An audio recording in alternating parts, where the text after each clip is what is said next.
अगर हम बात करते हैं कि CUET जो यूजी है वो थोड़ा ज़्यादा फेमस है और जो पीजी है वो उतना फेमस फिलहाल अभी नहीं है, क्योंकि हमारे यहाँ इंडिया में सबसे ज़्यादा चैलेंजिंग अगर कोई कोर्स है तो आफ्टर 12th वो अंडर ग्रेजुएशन ही है। आज का जो हमारा सेशन होने वाला है वो बेसिक एक ब्रीफ इंट्रोडक्शन होने वाला है कि व्हाट इज CUET। तो मेरा सिंपल सा ये फंडा है कि मैं अपने बताने से पहले एक बार आप लोगों से पूछूं कि what do you understand by CUET, क्योंकि मेरा मानना ये है कि जिस एग्जाम की आप तैयारी कर रहे हैं एटलीस्ट उस एग्जाम के बारे में तो आपको पता ही होना चाहिए। और जब मैं कहता हूँ एग्जाम के बारे में पता होना चाहिए तो फुल फॉर्म से मतलब नहीं होता है। तो ticket to you dream college, and dream college जैसा कि आप जानते हैं कि सिचुएशन आफ्टर कोविड सिर्फ एक ही बनती रहे कि अगर आपको कोई भी सेंट्रल यूनिवर्सिटी में एडमिशन लेना है then you have to crack CUET।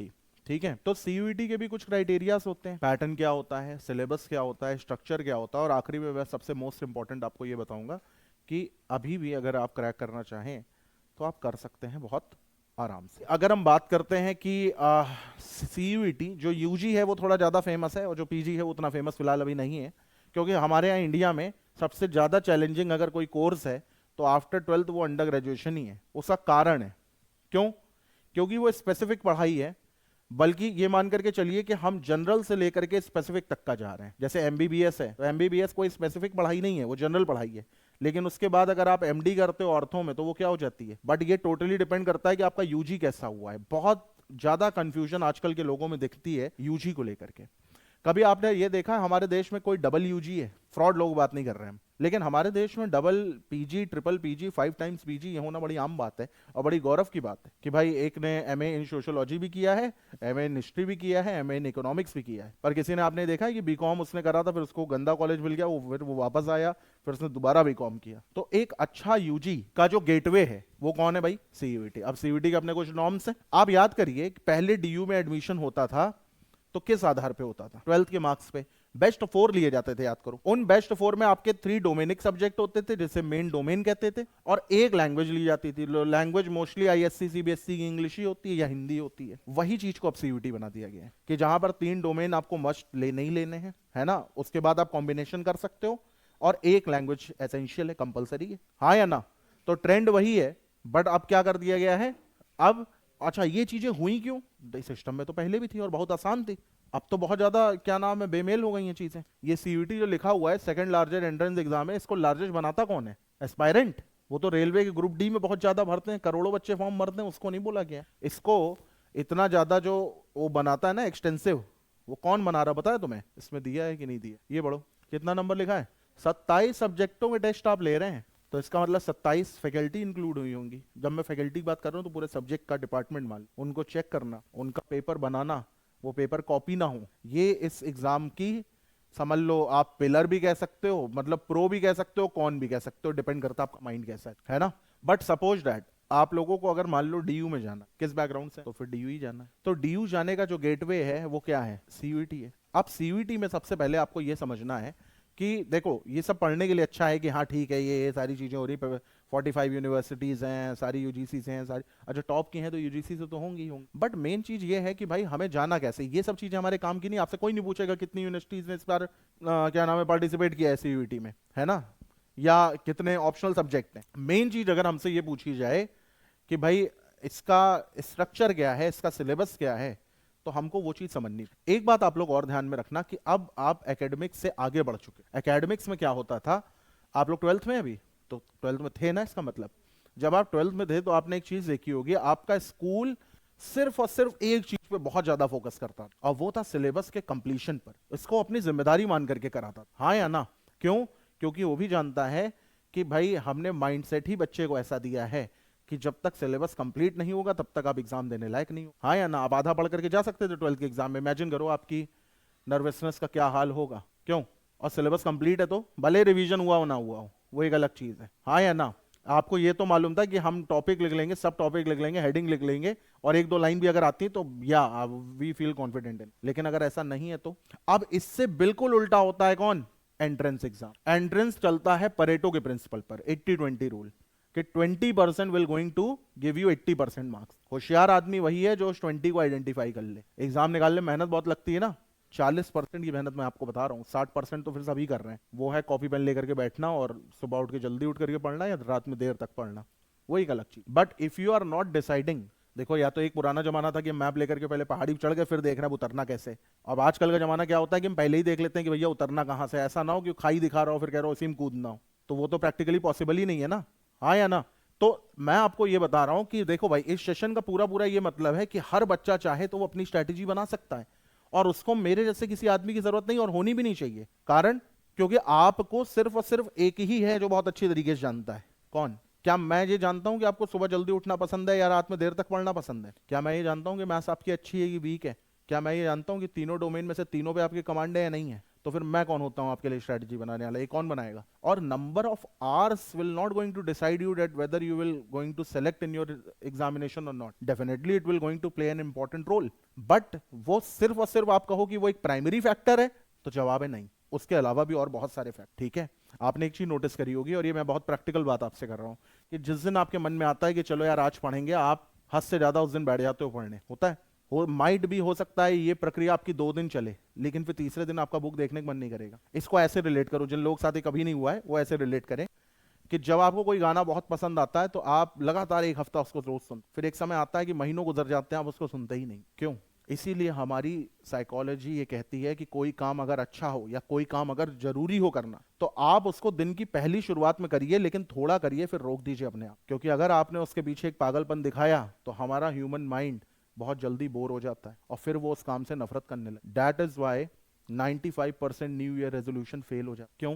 क्योंकि 1 जनवरी से लेकर के 5 जनवरी तक तो इंसान भागता है वेट लूज करने के, 6 जनवरी नहीं भाग, 7 में नहीं भागेगा, 8 में नहीं भाग। लेकिन यही अगर हम उसको एक पैटर्न देते हैं तो वो पैटर्न को फॉलो करके वो रिजल्ट पा सकता है जो वो सोच में। पॉजिटिव वे में बात कर रहा हूँ, नेगेटिव में नहीं। और इसी रिसर्च की, इसी स्टडी में एक टेक्निक बनाती है, और देखो जापान अगर कोई टेक्निक बनाता है तो मान करके चलना उसने उसको हर कसौटी पे आजमाया होगा। वो टेक्निक है पोमोडोरो टेक्निक। नाम सुना आप लोगों ने? क्या होता है देखो, ये तो पढ़ाई में हो गया, ये उन्होंने इसीलिए बनाया है कि भाई देखो गैप देना बहुत जरूरी है। समझ आई बात? हमारे यहाँ क्या कल्चर चलता है? Labour culture. किसी एम्प्लॉय को पकड़ लिया तो उसकी आत्मा निकाल लो, इतना उससे काम करो। लेकिन और देशों में ये चीज नहीं चलती, खास तौर से मैं उनकी बात कर रहा हूँ जो फर्स्ट वर्ल्ड कंट्रीज मानी जाती। ठीक है, पोमोडोरो टेक्निक ये कहती है, और मैं आपके पढ़ाई से रिलेटेड ये कहता हूं कि वो ये कहती है कि अगर आपको आधे घंटे पढ़ना है तो आप आधे घंटे नहीं पढ़ें, आप टाइमर लगाइए और आप पढ़ेंगे 25 मिनट, और 5 मिनट का अपने आप को क्या देंगे। लेकिन वो ब्रेक ऐसा नहीं होगा कि आप रील स्क्रॉल करेंगे या आप इंस्टा चलाएंगे या आपने किसी फोन पे बात करेंगे या कोई मूवी देखने बैठ। वो आपको करना है एक फिजिकल नैप ले। Do you know what is physical nap? तो फिर लेट ही जाओ। नहीं, आराम नहीं करना ना, यही तो बात है। आराम तो आप पढ़ते वक्त कर ही रहते। कौन सा आप दौड़ते हुए पढ़ लेते कोई चीज? आपको क्या करना है, आपको सिंपल सी बात है, या तो आप वॉक करिए, या आप कोई फिजिकल स्ट्रेचिंग करिए, या फिर आप कुछ भी ऐसा करिए जिसमें आपकी फिजिकल एक्टिविटी हो, ना कि बैठ गए। क्योंकि एक बार बैठ गए या एक बार आपने किसी दोस्त से कहा ना, फोन आ रहा था चलो अब बाद में बात करते हैं, वो 5 मिनट की बात बहुत लंबी बात हो जाए, एंड वो आपका समय पूरी तरीके से बर्बाद कर देती है। इस समय को पैसे की तरह खर्च करो। समझ आई बात? आज भले ही आपको नहीं लग रहा है कि आपकी कोई अगर मैं आपसे कहूं कि यार बताओ 2 घंटे तुमने वेस्ट कर दिए, तो तुम सोचते हो मेरे घंटों की कीमत ही क्या है। तो आप ये जो वेस्ट कर रहे हैं, तो ऐसे तो फिर आपके घंटों की कीमत आज से 10 साल बाद भी नहीं होगी। हाँ या ना भाई? है या नहीं है? देखो, 2 चीजें होती हैं, या तो आप बहुत रिच क्लास हो, और रिच क्लास हो तो मेरा मानना है ये है कि फिर आप एग्जाम नहीं दोगे, फिर आप एग्जाम देने के लिए नहीं सोच। कुछ एक्सेप्शंस होंगे लेकिन बाकी मैक्सिमम लोग नहीं सोचेंगे। या तो फिर आप मिडिल या अपर मिडिल क्लास हैं, फिर उसमें तो फिर एक ही चीज है कि भाई अगर मैं आपसे ये बात कहूं कि भाग्य 2 ही चीजों से बदलता है, मेहनत या किस्मत। किस्मत हर किसी का फेवर करती नहीं है। करती है? नहीं करती है। फिर एक ही चीज बची, क्या? तो जब मेहनत ही करनी है तो मेरा मानना है फिर ये परफेक्ट एमलगेशन होना चाहिए ना माइंड एंड हैंड का। ठीक, चलो फिर आगे बढ़ते हैं। तो यहां पर अगर आप देखेंगे तो यहाँ पे आपको 2 सेगमेंट दिखते हैं, जिसमें हाँ ये रहा भाई, यहाँ पर आपको 2 चीजें दिखती हैं। पहला होता है आपका लैंग्वेज टेस्ट होता है, फिर आपका होता है डोमेन, जो कि टोटली एनसीईआरटी के मॉड्यूल पर बेस्ड होता है, लेकिन ये मत मान करके चलना, इसी को 100% मत मान। ठीक है, और तीसरा आता है आपका ये गेट का पेपर, यानी कि आपका जनरल एप्टीट्यूड टेस्ट। ठीक है, कुछ इंपॉर्टेंट और प्रमुख कॉलेजेस यहाँ पर आपको दिख रहे होंगे, ये पहले से ही आप लोगों को पता है क्योंकि आप लोगों का मोटिवेशन ही यही है ना। यहाँ पे कॉलेज पहले मन में आता है, बाद में आता है कि इसमें जाना कैसे है, ना कि पहले ये आता है कि इसमें जाना कैसे है और फिर मन में आता है कि कॉलेज क्या होगा, है ना। तो अगर मैं आप लोगों को बात करूं यहाँ पर, क्योंकि ये क्लास ऑनलाइन भी जा रही है, तो सबसे पहली बात यह है कि भाई देखो इस पूरे मॉड्यूल में क्या क्या आप लोगों को मिलेगा। वैसे आप लोगों की क्लासेस कौन कौन सी चल रही हैं? एक तो डोमेन चल रही है ना। डोमेन में क्या क्या कवर अप कराया जा रहा है? डोमेन में क्या क्या कवर अप कराया जा रहा है? फिजिक्स में ये डिपेंड्स ऑन कि आप, मेरा मानना है कि 3 ही मेजर सेगमेंट होते हैं, है ना।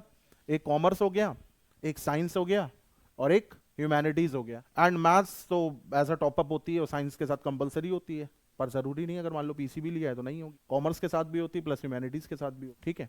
तो अब हम आते हैं जरा जनरल एप्टीट्यूड टेस्ट के ऊपर। कैसा है तुम लोगों का वो सेगमेंट, एग्जाम में क्या चीज काम आई? अरे मैं ये पूछ रहा हूँ है कैसा, मैं पूछ रहा हूँ खाना कैसा है। तुम बता रहे हो इसमें हल्दी होती तो ऐसा और हो जाता, अच्छा थोड़ा सा अगर गार्निश और कर, मैं ये नहीं पूछ रहा हूँ, डिप्लोमेटिक आंसर नहीं मुझे चाहिए भाई। या तो लाइन के इस पार यस है, लाइन के उस पार नो है, अच्छा है, मिडिल, ठीक ठाक है, ठीक ठाक ही है, हाँ क्या क्या ठीक, अरे बताओ पूछ रहा हूँ। जनरल एप्टीट्यूड टेस्ट में 3 चीजें आती हैं आपकी, है ना।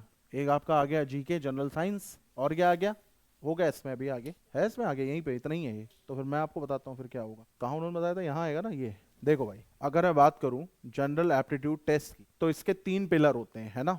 क्या क्या होता है, पहला होता है आपका क्वांटिटेटिव एप्टीट्यूड, दूसरा होता है आपका लॉजिकल रीजनिंग, और तीसरा होता है इसी क्वांटिटेटिव एप्टीट्यूड में आप एक टर्म और भी जोड़ सकते हैं डेटा इंटरप्रिटेशन का, और यहाँ पर आपकी आती है GK plus GS plus GS. अभी एक है क्या, मैं आपको बताता हूँ, ठीक है, 2 बार लिख दिया है ना। देखो इधर, एक तो हो गया जीके, जीके मतलब होता है जनरल नॉलेज, ये हर किसी को होनी चाहिए, है ना। कि जैसे अगर मैं आपसे पूछूं कि भारत का पहला राष्ट्रपति कौन था, तो सभी बता देंगे।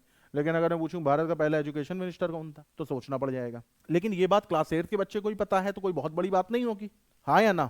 फिर दूसरी चीज होती है क्या, जीएस, जिसे हम कहते हैं जनरल स्टडीज। जनरल स्टडीज मतलब अब थोड़ा सा इन डेप्थ हम आएंगे कि भैया कुतुब मीनार किसने बनाया था, किसकी याद में बनाया था, क्यों बनाया था, और कहां पर बनवाया था। आयरन पिलर किसने बनवाया था, तो ये हम किस में आ गए, हिस्ट्री में आ गए। अगर मैं आपसे पूछूं कि भैया टी फार्मिंग के लिए कौन सी सॉइल सबसे बेस्ट मानी गई है टी कल्टीवेशन के लिए, है ना।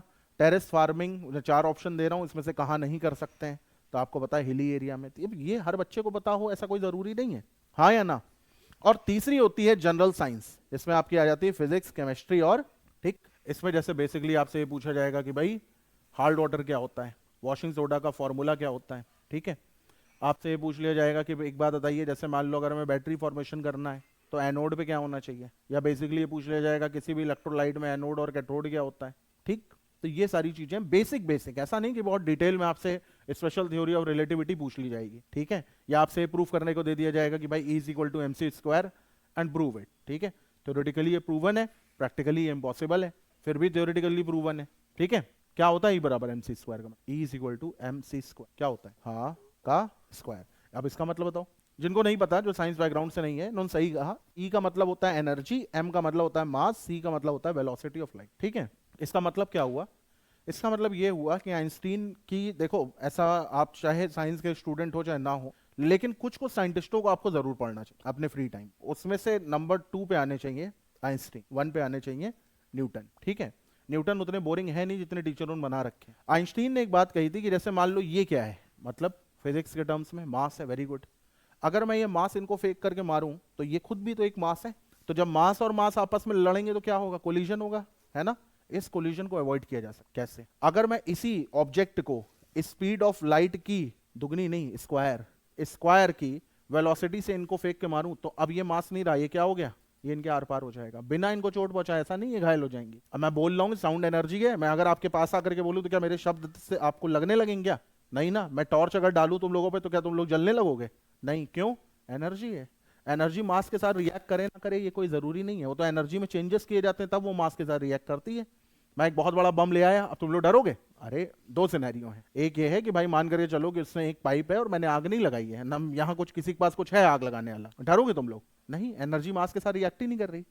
अब मैंने आग भी लगा दी और मैं खुद भाग गया नीचे, अब डरोगे, क्यों, नाउ यू, नहीं मैं भाग नहीं गया, मैं तो वापस भी आ जाऊंगा तब भी डरोगे, क्यों, क्योंकि अब वो एनर्जी रिएक्ट करेगी कोलिजन के फॉर्म में, है ना, एक्सप्लोजन के फॉर्म, ठीक है। चलो तो आज की हमारी पूरी चर्चा रहेगी किसके ऊपर, क्वांट्स। चलो भाई, क्वांट्स का मतलब होता है क्या बताओ, है क्वांटिटेटिव एप्टीट्यूड, इसको शॉर्ट फॉर्म में प्यार से कहते हैं क्वांट। तो अब सवाल ये उठता है, ये जो शब्द है एप्टीट्यूड, इसका मतलब बताइए, ये जो क्या होता है हमारा, एग्जाम्पल के तौर पे बताओ मुझे, कितना बड़ा ये क्वेश्चन, बड़ा होने का मतलब क्या होता है, क्या एनालाइज कर, जैसे सिचुएशन दो कोई, देखो याद रखो अब एनईपी आ गया है, अब हर चीज एनालिसिस पर ही बेस्ड है। सिचुएशन जितनी जल्दी बनाना सीख जाओगे उतने महंगे बिकोगे, महंगे बिकने का मतलब उतना अच्छा प्लेसमेंट मिलेगा। देखो ये कॉमन चीज हो गई, हम सब मल्टीप्लिकेशन ही करेंगे, कोई एडिशन नहीं करेगा उसकी। अब मैं आपको देता हूं, जैसे मान लो कि आप 5 लोग, ठीक है, 5 अलग अलग कमरे में हो, उस कमरे में सिर्फ एक खिड़की है और एक डोर है जो मैंने बाहर से बंद कर दिया, ठीक। उस खिड़की से मैंने पांचों के कमरे में एक कोबरा छोड़ दिया, बढ़िया फुल लेंथ का है, ठीक है। अब आप ये बताइए पांचों का रिएक्शन क्या एक ही जैसा होगा? और आप पांचों एक दूसरे को नहीं जानते, क्यों नहीं कह सकते? फिर सवाल ध्यान से सुनना, आप पांचों एक दूसरे को नहीं जानते हो, आप कभी नहीं मिले हो, या चलो इमेजिन, तुम लोग तो खैर ये मानोगे नहीं कि नहीं जानते, मैंने आपको एक इमेजिन ये करवा दिया कि 5 लोग हैं अलग अलग, ठीक है, अलग अलग एरिया से आए हैं, कोई नॉर्थ ईस्ट से है, कोई नॉर्थ से है, कोई साउथ से है, कोई साउथ ईस्ट से है, कोई वेस्ट से। पांचों एक एक कमरे में बंद है, पांचों की खिड़की में एक एक सांप छोड़, क्या पांचों डरेंगे? हो सकता है उनमें से कुछ डरे, हो सकता है कुछ से सांप डरे, ये भी तो हो सकता है। भाई नॉर्थ ईस्ट के लोग तो खा ही लेते हैं, उनको लगा लो खाना आ गया है, हाँ या ना? लेकिन सांप इतना भी तो नहीं सीधा होगा कि अगर कोई इसको पकड़ लिया है तो वो नॉर्मल रिएक्ट करे। क्यों जानवर नहीं डरते क्या इंसानों से? और अगर ना हो तो बाहर आपको कोई कुत्ता दिखे उसको एक बार दौड़ा लो। कोई याद रखना, कोई कमजोर कुत्ता, ये नहीं कि कोई बिल्कुल फुल स्ट्रेंथ में और आप उसके छेड़ दो, ठीक है। तो हर कोई एक जैसा व्यवहार नहीं करता है, हर कोई अलग अलग करता है। इसी को एप्टीट्यूड की भाषा में ये कहते हैं कि भाई the process of solving the problem depends on person to person, और यही जो प्रोसेस है इसी को कहते हैं क्या? एप्टीट्यूड। अब यही एप्टीट्यूड ही है जो आपके एग्जाम में आपसे पूछा जाता है, वरना तो सबसे अच्छा तरीका इंसान क्यों एग्जाम कराता है? सीधे बुला करके इंटरव्यू ले लो ना, लेकिन इंटरव्यू सबसे आखिरी प्रक्रिया रखी गई है, क्यों? क्योंकि हमें क्या पता आप उस लायक हैं कि नहीं। मान लो हमने अपना 45 मिनट भी खर्चा कर दिया और बाद में पता चला कि आप उस लायक भी नहीं है, हाँ या ना? 25 लाख लोगों ने फॉर्म भरा, 25 लाख का इंटरव्यू कराने की दम रखता है हमारा देश या ये संस्था या किसी भी का भी देश? नहीं। तो इसलिए फिल्टर्स लगाए गए, एक ऐसा एंट्रेंस बनाते हैं जिसमें क्या होगा, छट जाएंगे। और ये छटेंगे कौन लोग? नहीं, बात काबिलियत की नहीं है, हमने हमारी लाइफ में बहुत सारे नॉन डिजर्विंग लोगों को भी डिजर्विंग पोस्ट पे देखा है। नहीं तो इसका मतलब ये है कि हर एग्जाम में तो यही चीज होती है ना, कि हर किसी एग्जाम में गलत थोड़ी ना। कहीं ऐसा तो है नहीं कि कहीं पे तलवार चलाना आपसे पूछा जा रहा हो तो आप ये सोचो कि हाँ भाई इसको आती होगी। पूछा तो हर जगह एक ही चीज जाती है ना। और अगर मान लो मैं कह रहा हूँ आपसे ह्यूमैनिटीज ही पूछी जा रही है, या मान लो कोई थ्योरेटिकल सब्जेक्ट ही पूछा जा रहा है, तो वो भी डायरेक्टली नहीं पूछा जाता है, वो भी इस तरीके से आता है, enlighten the fact, what's your point of view, है ना। तो देखो भाई इसके जो होते हैं 3 पिलर होते हैं। एप्टीट्यूड समझ गए ना क्या होता है? The way of solving the problem, ठीक। इसके आपके 3 बेसिक पिलर्स होते हैं। पहला पिलर होता है क्या? अरिथमेटिक। दूसरा पिलर होता है एडवांस, और तीसरा पिलर हम यहां पे ले लेते हैं डेटा इंटरप्रेटेशन, ठीक है। एक एक करके सब पे बात कर। पहले हेडिंग लिखो अरिथमेटिक, हो गया। अरिथमेटिक में हम देखते हैं क्या क्या टॉपिक हमारे इंपॉर्टेंट। अब मैं आपको मैथ्स को देखने का नजरिया एक दे रहा हूं, ठीक है। इसी नजरिए से अगर आप देखेंगे तो ये आपको फिर थोड़ी जानी पहचानी लगेगी और आप कर सकते। अरिथमेटिक ना बहुत सारे टूल्स के ऊपर चलता है। किसके ऊपर? टूल्स के ऊपर। अब इनमें से जो सबसे प्राइमरी टूल है वो है परसेंटेज, यानी हमारी जो शुरुआत होगी वो किससे होगी? परसेंटेज। ये परसेंटेज को मैंने टूल क्या बोला? जैसे मान लो कि आपके पास एक बहुत बड़ी मशीन है और सब नट बोल्ट से टाइट है। अब मैं अगर आपको रिंच ना दूं तो आपके दांत जितने भी स्ट्रांग हो आप एक नट नहीं खोल पाओ। ये हो सकता है 16-17 दांत अपने जरूर तोड़ दो, हाँ या ना। लेकिन अगर आपको मैं रिंच दे दूं तो अब उस मशीन को खोलना आपके लिए कोई बहुत बड़ी बात है? नो डाउट, देखो मेहनत जरूर है, मैं ये नहीं कह रहा हूं मेहनत नहीं है, वो रिंच अपने आप चल करके खुल जाएगी, नहीं। लेकिन अब आपकी मेहनत वेस्ट नहीं होगी, सारी की सारी मेहनत किस पे आ जाएगी? प्रोडक्टिव मेहनत। तो इसीलिए अगर हमें अरिथमेटिक की शुरुआत करनी है तो हमें हमेशा किससे करनी चाहिए? परसेंटेज से। देखो ये आपकी मर्जी, आप चाहें तो एवरेज से भी कर सकते हैं, इसके अलावा और किसी से करोगे तो परेशान हो जाओ। लेकिन परसेंटेज अगर हमको समझ में आ गया तो ये मान करके चलना कि इसके कुछ सब्सिडरीज होते हैं वो भी हमको समझ में आ जाएंगे, जैसे प्रॉफिट एंड लॉस। ये टोटली बेस्ड होता है किस पर? परसेंटेज पर। इसमें बहुत सारे एप्लीकेशन लगते हैं परसेंटेज। फिर उसके बाद आता है आपका क्या? डिस्काउंट। ये एक ही टॉपिक है, इसको ऐड करके लिख लो, profit and loss and discount, ठीक है। अभी लिखो नहीं, अभी पहले सुनो बाद में लिखो। फिर परसेंटेज में आपका अगला टॉपिक जो आता है वो क्या आता है? Simple interest. और सिंपल इंटरेस्ट के बाद जो अगला आता है वो क्या आता है? कंपाउंड इंटरेस्ट, ठीक है। तो सिंपल इंटरेस्ट और कंपाउंड इंटरेस्ट। तो एक परसेंटेज को तैयार करने पर हमें 1, 2, 3 और डिस्काउंट को भी जोड़ लो तो 4 चैप्टर्स का हमें एक आइडिया मिल जाए। समझ आ रही है बात? यानी कि अगर हमने इसको ढंग से सीख लिया तो थोड़ी थोड़ी मेहनत अगर हम इसमें कम भी करेंगे तो हमारा काम। कॉन्सेप्ट याद रखना, हर चीज का एक है, बस जैसे ईश्वर एक है मंदिर अलग अलग है वैसे ही मान करके चल, ठीक। बस सवाल ये उठता है कि परसेंटेज को आपने ढंग से सीखा है या नहीं सीखा। इन केस अगर कोई प्रॉब्लम आ रही है तो फिर वो प्रॉब्लम आपको प्रॉफिट एंड लॉस में भी देखने को मिलेगी, सिंपल इंटरेस्ट में भी देखने को मिलेगी और कंपाउंड इंटरेस्ट में। अब इसके साथ ही साथ मैं एक चीज आपको और बता दूं कि कब आप ये कह सकते हो कि भाई पर्टिकुलर टॉपिक आपको आता है। तो आप ये क्लेम तब कर सकते हो जब आपसे कोई पूछे कि ये टॉपिक आता है और आपके मन में विश्वास हो कि हाँ भाई जहां से जो क्वेश्चन आपको पूछना है पूछ सकते हैं, मैं कर लूँ, ये कर लूँ। इन केस अगर हम ना भी कर पाए तो हम 60% क्वेश्चन का अगर मेरे मन में थॉट भी आ गया तो भी मान करके चलना वो चीज आपको आती है, क्योंकि हर कोई इतना काबिल नहीं, इंक्लूडिंग मी, कि कोई भी क्वेश्चन रैंडम बेसिस से आप फेंको और वो तुरंत सॉल्व कर। समझ आई बात? और आपको तो इतना काबिल कभी होना भी नहीं है, कारण क्योंकि आपको क्या करना, आपको मिक्स वेज बनानी। समझ रहे हो? अब सारी मेहनत अगर आप गाजर में ही कर दोगे तो आपकी मिक्स वेज बन ही नहीं पाई, क्योंकि आपको डोमेन भी देखने हैं, आपको जीके भी देखना है, आपको बहुत सारी चीजें और भी करनी है। ठीक है, तो अगर हम इसमें अबव एवरेज भी हो गए तो हमारा काम बन गया। हमें तो एग्जाम निकालना है ना, उसके बाद कोई कुछ पूछेगा आपसे? इवन दैट एग्जाम में भी आपसे कोई कुछ नहीं पूछेगा भाई। मैं तो कहता हूं देखो, एंट्रेंस एग्जाम एक ऐसा अस्तबल है जहां घोड़े और गधे एक साथ खड़े हो जाते हैं, सबको इज्जत मिलती है। एग्जाम्पल, जैसे मान लो किसी चीज का आंसर सी आ रहा है, ये लोग मेहनत करके सी निकाल करके लाए, आपने गलती से सी पे टिक लगा दिया, उन्होंने भगवान का नाम लेकर के सी पे टिक लगा दिया, उन्होंने छीका और एकदम से सी पे टिक हो गया, ठीक, और सबमिट हो गया। अब मेरे पास आंसर आया, मेरे नजरों में तो पांचों एक है ना, सब बराबर है। समझ आई बात? तो ये आपका जो एग्जाम है, ये याद रखना, ये आंसर ओरिएंटेड एग्जाम है, सॉल्यूशन ओरिएंटेड एग्जाम नहीं है। आंसर अगर सी है और आपने सी पे टिक लगा दिया तो कोई पूछने वाला नहीं कैसे लगाया, कैसे तो सवाल ही नहीं होता इसमें। होता है कभी? कभी नहीं होता। तो हमको भी बहुत ज्यादा सॉल्यूशन ओरिएंटेड माइंड अपना अप्रोच नहीं रखना है, और खास तौर से जब 3-4 महीने बचे हो तब तो बिल्कुल भी नहीं रखना है। समझ आई बात? ठीक। फिर अगला जो हमारा टूल होता है वो होता है, देखो, रेशियो एंड प्रोपोर्शन। नाम सुना है? Ratio and proportion. इसी में एक छोटा सा टॉपिक और लगता है, एंड वेरिएशन। इसका नाम सुना है? वेरिएशन का, जो डायरेक्टली प्रोपोर्शनल, इनडायरेक्टली प्रोपोर्शनल, यह देखो, है ना। अब इससे हमारे कौन कौन से टॉपिक आसान हो जाते हैं? तो मात्र 2 टॉपिक। पहला लिखो, पार्टनरशिप और एजेस। पार्टनरशिप और एजेस हो गया। चलो, ये लोग आवाजें आती रहती हैं यहां तक। चलो भाई, तीसरे पे आते हैं। तीसरा हमारा टॉपिक है एवरेजेस। एवरेजेस के बाद आप चाहें तो मिक्सचर एंड एलिगेशन पढ़ा, मिक्सचर एंड एलिगेशन, ठीक है। फिर आता है हमारा टाइम एंड वर्क। इसके साथ होता है हमारा अगला जो टॉपिक आता है वो होता है वेजेस। फिर होता है पाइप्स एंड सिस्टम, ठीक है। Time and work, pipe and system, ये सेक्शन वाइज ही लिखना पूरा। फिर अगला क्या होगा, गैस करो, या हटा दूं? हो गया, हो गया। फिर अब अगला देखते हैं। अगला हमारा होगा क्या, लिखो, टाइम, स्पीड एंड डिस्टेंस। इसमें कौन कौन से टॉपिक हमारे बनते हैं तो ये भी लिखो। इसमें हमारा पहला बनेगा ट्रेन्स। ऐसा नहीं है कि ये सब इसी से मिल करके बनेंगे, लेकिन अप्रोच इसी के लगेंगे सारे, ठीक है। ट्रेन्स के बाद जो बनेगा हमारा वो कौन सा बनेगा, तो वो बनेगा boats and stream, boats and streams. फिर बनेगा हमारा रेसेस। ये 4 टॉपिक लाइन से पढ़ेंगे, ठीक है। फिर आता है भाई सबसे इंपॉर्टेंट, यहाँ पे अरिथमेटिक हमारी खत्म होती है। अब उस टॉपिक का हम नाम लिखेंगे जो ना अरिथमेटिक में कंसीडर किया जाता है और ना ही एडवांस पे। कारण क्योंकि उसमें कॉन्सेप्ट भी है, कैलकुलेशन भी है, डेरिवेशन भी है, तो बीच का टॉपिक, लेकिन है बहुत इंपॉर्टेंट। उसका नाम है नंबर सिस्टम।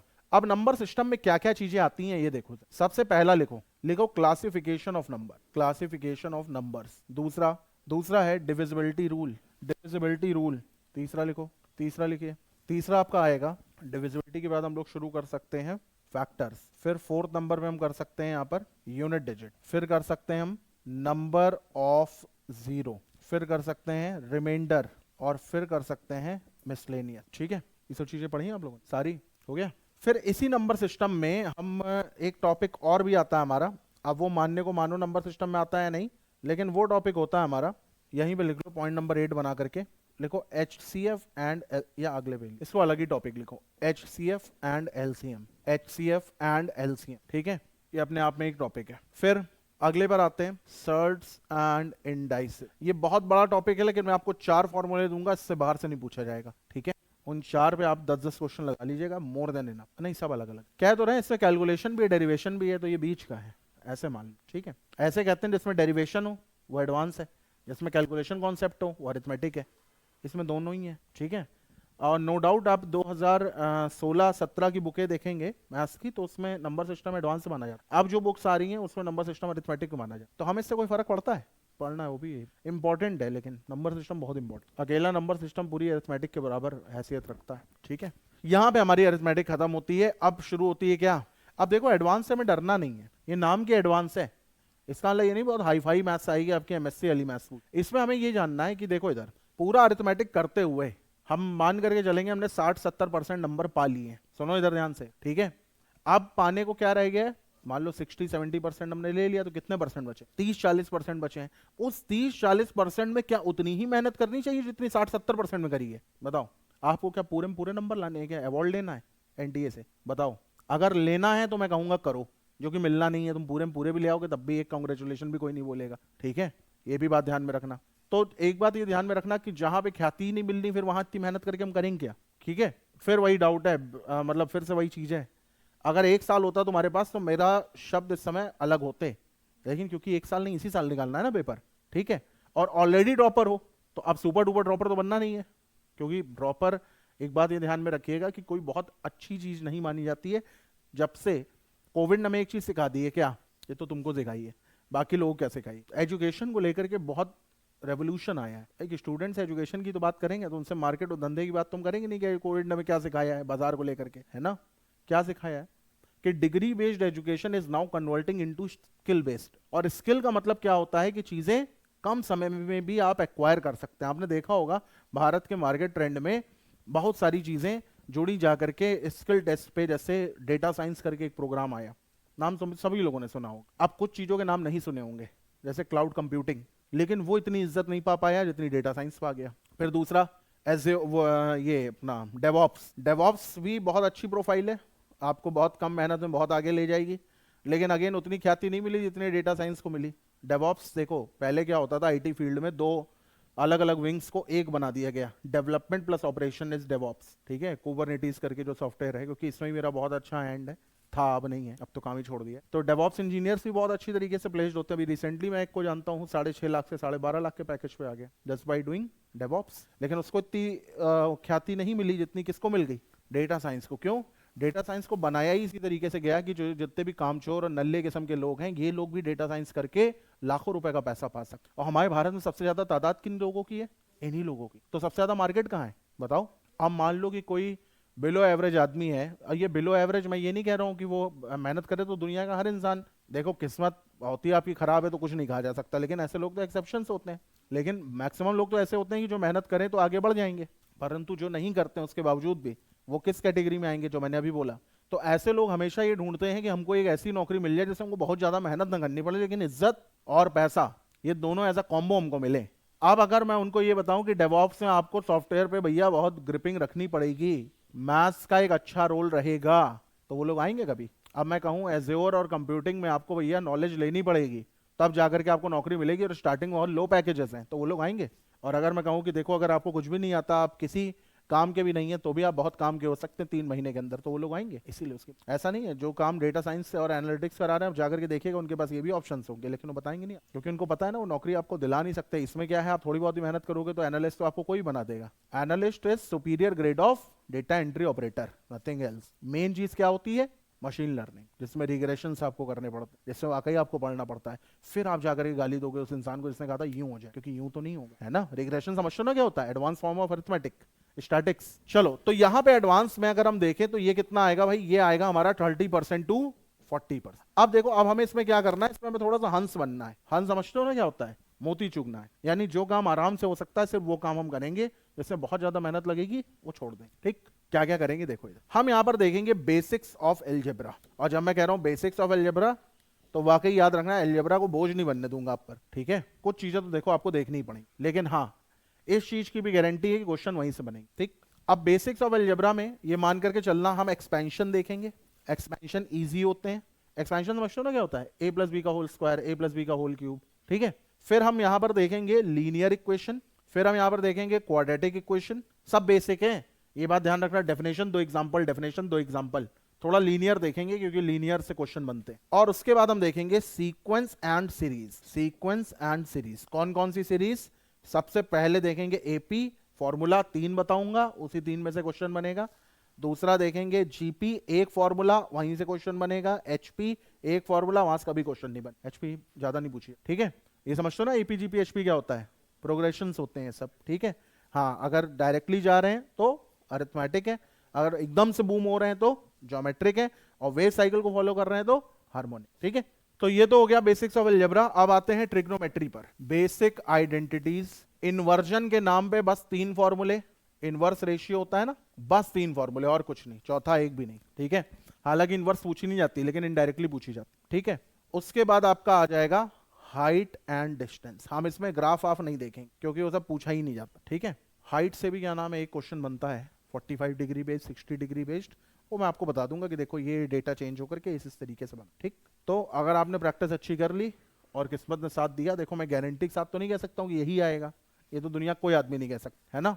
लेकिन हाँ, अगर भाई ट्रेंड ने अपना रूप बहुत ज्यादा नहीं बदला तो मान के चलना यही आएगा। ठीक, फिर उसके बाद आपका आता है, अब हम उन टॉपिक्स पे आते हैं जो थोड़े से इजी हैं, जैसे मेंसुरेशन। मेंसुरेशन में सबसे पहले आता है 2D। 2D समझते हो ना क्या होता है? 2 डायमेंशन छोड़ के जो बताओ सब बताओ। 2 डायमेंशन के अलावा और क्या क्या पता है? और कुछ? किलोमीटर, हेक्टामीटर, और कुछ? 2D शेप्स क्या होते हैं? देखो, जब तक हम जमीनी स्तर पर रहे हैं, जब तक हम जमीन पे हैं, हमारे जीवन में सिर्फ एक ही चीज काम आनी है, क्या है ना? गाड़ी आप 3D में चला लोगे? नहीं चला पाओ। 3D में चलाने मतलब उछाल के ले जाना, या बिल्कुल नीचे, जैसे कहीं गटर खुला है तो नीचे चले गए, फिर पाइप टू पाइप होते हुए जा रहे हैं। ऐसा हो पाएगा? कभी नहीं हो पाएगा। या तो हम सीधे चलेंगे या जिगजैग चल लो बहुत ज्यादा, तो zigzag is also 2D। Diagonal तो 2D में आता है ना। हाँ, लीनियर है, बिल्कुल सही बात है ना? या बहुत ज्यादा आप पता चला कि आपने स्टंट मार करके वो कर ली, व्हीली मार दी, तो wheelie is also 2D। Circle हुआ ना, सर्किल ही तो बनाओगे समय सर्किल, पूरा थोड़ी लट्टू की तरह नाचने ही लगोगे, पता चला रुक ही नहीं रहे हो, इनर्शिया और लग गया उस पर। ठीक है, तो लेकिन जैसे ही फिर एक्सप्लोरेशन की बारी आई, एक्सप्लोरेशन का मतलब जैसे मैंगो का मतलब आम है ना, एक्सप्लोरेशन की बारी आई का मतलब जैसे ये है कि इंसान के अंदर थोड़ी जिज्ञासा ज्यादा हुई, समुद्र के अंदर क्या है, धरती के अंदर क्या है, किसी चीज को मान लो अगर हमें जाना है, भाई लोगों ने देखा चिड़िया को उड़ते हुए, चिड़िया कैसे उड़ती है? कभी तुमने चिड़िया को यूं उड़ते हुए देखा है? कैसे जाएगी? हाँ बिल्कुल सही कह रहे हो, कैसे जाएगी? और यही कॉन्सेप्ट था फ्लाइट का। फ्लाइट को कभी यूं उड़ते हुए, यूं उड़ाना ही बड़ा मुश्किल है भाई। ऐसा नहीं उड़ता। हेलीकॉप्टर ऐसे ही उड़ते हैं, ड्रोन ऐसे ही उड़ते हैं, लेकिन हेलीकॉप्टर को आप मैसिव बना सकते हो कभी कि 150 लोगों को लेकर के जा रहा है हेलीकॉप्टर, उड़ ही नहीं पा रहा है? नहीं, मैसिव कभी सोच सकते हो आप? या ड्रोन, जैसे मान लो ड्रोन टैक्सी चलने लगी कि आप भी ड्रोन पे चलने लगे, पॉसिबल है, बट फ्यूल और ऑपरेशन से सब अभी बन रहे हैं। तो सबसे अच्छा तरीका फ्लाइट के लिए क्या देखा गया? प्रोजेक्टाइल, है ना? प्रोजेक्टाइल देखा गया कि नहीं देखा गया? और जमीनी स्तर पे प्रोजेक्टाइल ही कर्व लीनियर है, कर्व बनाना। ठीक है, तो फिर 2D को बनाया गया क्या? 3D। इसमें एक चीज और जोड़ी गई, क्या? हाइट। अभी तक हमें हाइट की जरूरत ही नहीं थी। तो 2D में आपके क्या क्या आता है? स्क्वायर हो गया, या ये मान करके चलो जितने भी 2D फिगर्स हैं, स्क्वायर हो गया आपका, रेक्टेंगल हो गया आपका, पैरेललोग्राम हो गया, है ना, आपका ट्रपेजियम हो गया, और कुछ नाम बताना चाहोगे? हाँ, सर्कल हो गया, ट्राइंगल हो गया, काइट हो गई, ये सारे के सारे। और 2D किसमें करता है? पेरीमीटर में। और ठीक है, 3D में आपका क्या आ गया? क्यूब, स्क्वायर तो आ चुका है, क्यूबॉइड, और हाँ स्फीयर, और स्फीयर के ऊपर ट्राइंगल रख दो तो क्या बन जाएगा? और पिरामिड इतना इंपॉर्टेंट नहीं है, सिलेंडर इंपॉर्टेंट है। पिरामिड है, फिर सिलेंडर है, और ये किस में डील करता है? सरफेस एरिया में और वॉल्यूम। ठीक है, बस फॉर्मूला सब पे 2-2 क्वेश्चन, इससे ज्यादा सिर्फ ये लिख लो, पेरीमीटर एरिया और ये सरफेस एरिया एंड वॉल्यूम। ठीक है, एक और है जो इनको छोड़ देता है, वो फिर उसको भी कवर अप करता है, ज्योमेट्री। ज्योमेट्री थोड़ी इंपॉर्टेंट है, और उसी ज्योमेट्री से निकल करके आती है क्या? Coordinate geometry. ये दोनों टॉपिक भी लिख लो, ज्योमेट्री और कोऑर्डिनेट ज्योमेट्री। नहीं, ग्राफ नहीं, यहाँ सिंपल फॉर्मूला लगेगा, कोऑर्डिनेट उतना ही पढ़ाऊंगा जितना आपके एग्जाम के लिए बस इंपॉर्टेंट, क्योंकि इस टाइम पे नॉलेज को थोड़ा सा पीछे रखना, सिलेक्शन को थोड़ा सा आगे रखना है। ठीक है, और हर टॉपिक को कराने के बाद आपको PYQ से करा दूंगा, ताकि आप श्योर हो जाएं कि हम वही पढ़ना है जो एग्जाम में। ठीक है, और कुछ बचा? अभी DI बचा, उसको LR के साथ बताऊंगा, क्योंकि लॉजिकल रीजनिंग एंड DI एक कॉम्बिनेशन होता है, क्वांट से अलग। ठीक है, अब आपके कोई भी सवाल हो तो आप पूछ सकते हैं। हमारा टारगेट ये रहेगा, मैं आप लोगों को टारगेट ही बता देता हूँ। टारगेट ये रहेगा कि मान करके चलिए अगर आपके क्वांट्स में 15 से 20 क्वेश्चन बन रहे हैं, ठीक है, तो हमें अगर 15 बन रहे हैं तो 12 लेने हैं, और अगर 20 बनने हैं तो हमें 17 से 18 ला। और ये प्रैक्टिकली पॉसिबल है। ठीक है, मेहनत आपसे करवाऊंगा, लेकिन वहीं करवाऊंगा जहां रिजल्ट आपको दिख जाएगा। वहां नहीं करवाऊंगा कि पता चला आप मेहनत भी कर रहे हैं और फिर मॉक भी लगा रहे हैं तो देने का मन भी नहीं कर रहा है मॉक। ठीक है, समय लगेगा, धीरे धीरे जैसे कंपाउंडिंग इफेक्ट होता है वैसे काम होगा, लेकिन हाँ होगा जरूर।